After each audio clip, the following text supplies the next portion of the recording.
নমস্কার, আমি খোকন। গল্প এবং থিয়েটার ইউটিউব চ্যানেলে সকলকে স্বাগত।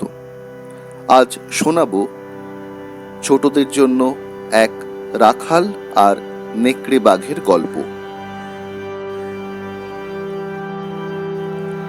একসময় এক রাখাল রোজ মাঠে ভেড়া চড়াতে নিয়ে যেত। মাঠের পাশে ছিল বিরাট এক জঙ্গল। আরো কয়েকজন চাষি দূরের একটা মাঠে কাজ করছিল।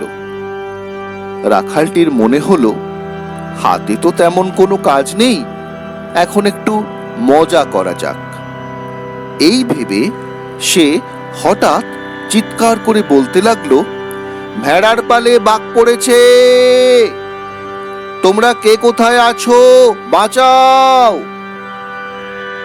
রাখালের চিৎকার শুনে তারা লাঠি সোঁটা নিয়ে রাখালকে বাঁচাতে ছুটে এলো। কিন্তু তারা সেখানে এসে কোনো বাঘ দেখতে পেল না। তারা দেখল রাখালটি একটা গাছের নিচে দাঁড়িয়ে অল্প অল্প হাসছে, যেন সে তাদের সঙ্গে ঠাট্টা করছে। এভাবে রাখাল ছেলেটি বেশ কয়েকদিন এরকম মজা করলো। চাষিরা তার ডাক শুনে বারবার তাকে বাঁচাতে ছুটে আসতো, কিন্তু তারা সেখানে কোনো বাঘ দেখতে পেত না। এইভাবে বারবার তারা বোকা বনে যেত।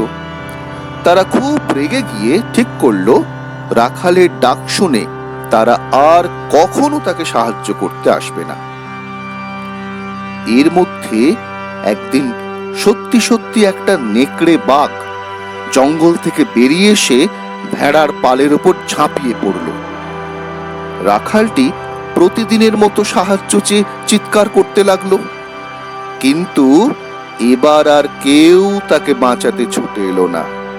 নেকড়ে বাঘটি অনেকগুলো ভেড়া মেরে শেষে রাখাল ছেলেটিকে মেরে জঙ্গলে চলে গেল।